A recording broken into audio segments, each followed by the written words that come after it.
Hello families, welcome to my channel being Mirandas. நான் உங்கள் Nithya Miranda.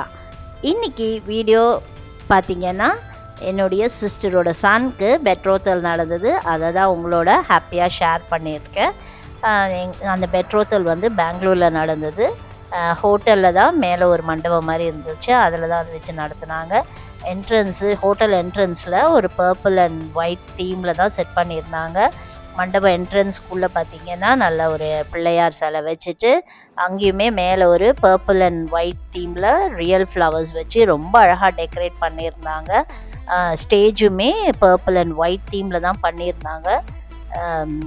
எல்லா ரிலேட்டிவ்ஸ் அண்ட் ஃப்ரெண்ட்ஸ் ஃபேமிலிஸ் எல்லாருமே வந்து ரொம்ப சிறப்பாக நடந்துச்சு. நாங்கள் ரொம்ப என்ஜாய் பண்ணோம். இந்த இதை என்ட்ரன்ஸில் பார்த்தீங்கன்னா எல்லாருக்கும் வரவேற்கிறதுக்காக இதெல்லாம் வச்சுருந்தாங்க, கல்கண்டு அதெல்லாம். அதே மாதிரி நாதஸ்வரம் அரேஞ்ச் பண்ணிட்டு இருந்தாங்க. மங்களகரமாக இருந்துச்சு, ரொம்ப நல்லா இருந்துச்சு. அப்புறம் இந்த சீர்தட்டு சொல்லணுங்க, ஸ்பெஷலாக ரொம்ப நல்லா இருந்துச்சு. பெங்களூர்லேருந்தான் எங்கள் அக்கா வந்து ஒரு ஈவென்ட் மேனேஜ்மெண்ட் கிட்ட சொல்லியிருந்தாங்க.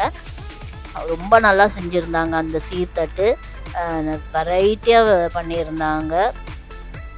2 அழகான பொம்மைகள் வச்சுருந்தாங்க. அப்புறம் வந்துட்டு அது முறுக்கு, அப்புறம் இது லட்டு, தேங்காய், இந்த ஃப்ரூட்ஸ் வெரைட்டி, கொஞ்சம் வெஜிடபிள்ஸு, அந்த மாதிரி ரொம்ப அழகாக வச்சுருந்தாங்க. பார்த்திங்கன்னா என்னோடய சிஸ்டரு, அப்புறம் என்னோடய பிரதரோட டாட்டர், சன், அப்புறம் வந்து எங்கள் அண்ணனோட ஒய்ஃப் மன்னி எல்லோரும் எல்லோரும் ரெடியாக இருந்தோம். எதுக்கு அப்படின்னு பார்த்தீங்கன்னா, மாப்பிள்ளையை கூட்டிகிட்டு நாங்கள் சீர்தட்டோட அந்த மண்டபத்துக்குள்ளே என்ட்ரு ஆனோம். வெயிட் பண்ணுறோங்க. ஃபோட்டோகிராஃபர் மாப்பிள்ளையை விடவே இல்லை. ஆல்மோஸ்ட் நாங்கள் ஒரு ½ அந்த வெயிட் தட்டெல்லாம் வச்சுக்கிட்டு நின்றுட்டு இருந்தோம். அப்பாடா வந்தான்ப்பா அப்படின்னு சொல்லிட்டு அவனையும் முன்னாடி அனுப்பிட்டு, அப்புறமா பையனோட அம்மா, அதாவது எங்கள் அக்கா அது வந்துட்டுருக்காங்களா அவங்க, அப்புறம் வந்து அவங்க சிஸ்டர் இன்லா, அப்புறம் வந்து நாங்கள் சிஸ்டர்ஸு, அப்புறம் எங்கள் அண்ணனோட ஒய்ஃபு எல்லோரும் தட்டெல்லாம் எடுத்துகிட்டு, சீர்தட்டு ஒரு 11 தட்டு தாங்க எடுத்துகிட்டு போனோம். ஏன்னா மற்றதெல்லாம் தூக்க முடியாது, வேணாம் வெயிட்டானதுன்னு சொல்லிட்டு ரொம்ப பேசிக்கான மங்களகரமான பொருட்கள் தான் வச்சுட்டு பையனை கூட்டிகிட்டு நாங்கள் மேடைக்கு போனோம். இது எங்களோட சம்பிரதாயம். ரொம்ப நல்லா கிராண்டாக நடந்துச்சு. மங்களவாத்தியத்தோட பையனை நாங்கள் சிறப்பாக மண்டபத்துக்குள்ளே கூட்டிகிட்டு போனோம். மாப்பிள்ளையோட பொண்ணோட அண்ணன் வந்து கூட வந்து மாப்பிள்ளையை கூட்டிகிட்டு வந்தாங்க. அவங்களும் வந்து ரொம்ப ரொம்ப வெல்கமிங்காக இருந்தாங்க. ஃபேமிலி ரொம்ப சந்தோஷமாக இருந்துச்சு. அப்புறம் இப்படி போய் மேலே பார்த்தீங்கன்னா பொண்ணு வந்துட்டாங்க, என்ட்ரு ஆகிட்டாங்க.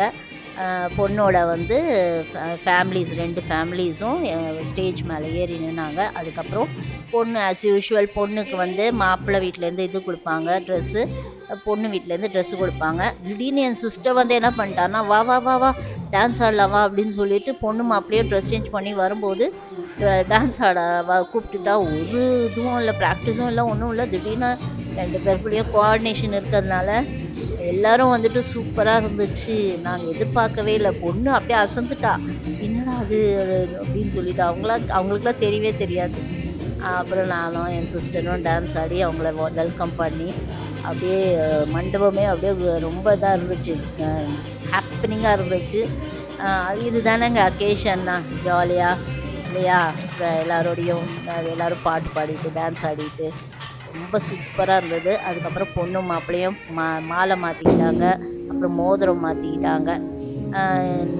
நம்ம சம்பிரதாயம் இல்லைன்னாலும் இப்போல்லாம் பசங்க ஆசைப்பட்றாங்களே என்கேஜ்மெண்ட் ரிங்கெல்லாம் மாற்றிக்கிறதுக்கு. ஸோ அதுக்கப்புறம் ஒரு சர்ப்ரைஸ் பண்ணால் எங்கள் அக்கா பையன் வந்து பொண்ணுக்கு வந்து ஒரு பாட்டு டெடிகேட் பண்ணான். சூப்பராக பாடுவாங்க அவன். ரொம்ப நல்லா இருந்துச்சு. பொண்ணு வந்துட்டு அப்படியே அசந்துட்டு அவளை அறியாமல் அவங்க போய் மேடையில் கட்டி பிடிச்சிட்டு அவளுக்கு ஒரு தேங்க்ஸ் சொல்கிறதுக்கு. அப்புறம் வந்து நாங்கள் வந்து ஒரு சின்ன கேக் அரேஞ்ச் பண்ணியிருந்தோம். சர்ப்ரைஸாக 2 பேருக்குமே தெரியாது. சர்ப்ரைஸாக பையனையும் பொண்ணையும் கேக் கட் பண்ண சொன்னோம். பக்கத்தில் இருக்கிறது வந்து பையனோட தம்பி. அவர் தான் கேக்கை பிடிச்சிட்டு அண்ணனுக்காக எல்லாம் பண்ணிகிட்டு இருந்தோம். ஸ்டேஜில் நாங்களாம் ஓடிக்கிட்டு இருந்தோம். அப்புறம் கேக் கட் பண்ணோன்னே என் சிஸ்டர் வந்து கொஞ்சம் சாங்ஸ் ரெடி பண்ணிட்டு இருந்தா. அதையும் நாங்கள் பாடினோம். எல்லாமே இதனால காப்பிரைட்னால நிறைய போடல, கொஞ்சம் கொஞ்சம் சின்ன சின்ன கிளிப்பிங் தான் ஆட் பண்ணியிருக்கேன் உங்களுக்கு. ரொம்ப நல்லா போச்சு, சூப்பராக இருந்துச்சு. நாங்கள் எல்லாமே என்ஜாய் பண்ணோம். இப்போ பார்த்தீங்கன்னா இவங்க வந்து எங்கள் சிஸ்டரோடைய ஸ்கூல் மேட்ஸுங்க, 6th ஸ்டாண்டர்ட்லேருந்து படிக்கிறாங்க. வந்திருந்தாங்க. அப்புறம் வந்து சீர்தட்டு எங்கள் அக்கா வந்து ரிட்டன் கிஃப்ட் ரெடி பண்ணியிருந்தா. அதெல்லாம் நாங்கள் வந்துட்டு ஒரு நல்ல பியூட்டிஃபுல்லான ஒரு டம்ளர் அது. ப்ளஸ் வந்து வெத்தலை பாக்கு, அப்புறம் மஞ்சள் குங்குமம் அதெல்லாம் வச்சு கொடுத்தாங்க எல்லாருக்கும் ரிட்டன் கிஃப்ட்டு. ரொம்ப நல்லா இருந்துச்சு. இதெல்லாம் நாங்கள் காலையிலே ரெடி பண்ணி வச்சுட்டோம். அவங்களுக்கு எல்லாருக்கும் கொடுக்கறதுக்கு வந்தவங்களுக்கெல்லாம் தாம்பூலம் கொடுக்கணும் அப்படின்னு சொல்லிட்டு அதுவும் ரெடி பண்ணி வச்சோம். அப்புறம் எல்லாம் முடிஞ்ச அப்புறம் நாங்கள் ஈவினிங் வந்து எங்களுக்கு ஃப்ளைட்டு பெங்களூருக்கு பெங்களூர்லேருந்தே நாங்கள் துபாய்க்கு கிளம்பிட்டோம். எஸ்பெஷலி நான் வந்து இந்த கிளிப்பிங் ஆட் பண்ணுறேன்னா, பெங்களூர் ஏர்போர்ட் சொல்ல முடியாத அளவுக்கு ரொம்ப அழகாக இருந்ததுங்க. நான் அதை பார்த்து வியந்துக்கிட்டு இருந்தேன். இந்த வீடியோ உங்களுக்கு பிடிச்சிருந்தா லைக் பண்ணுங்கள், ஷேர் பண்ணுங்கள், கமெண்ட் பண்ணுங்கள். மறக்காமல் சப்ஸ்கிரைப் பண்ணிடுங்க. டிங்குன்னு அந்த நோட்டிஃபிகேஷன் பெல் பட்டனையும் அமுத்திடுங்க. உங்களை நான் அடுத்த வீடியோவில் சந்திக்கிறேன். பாய், டேக் கேர், தேங்க்ஸ் ஃபார் வாட்சிங்.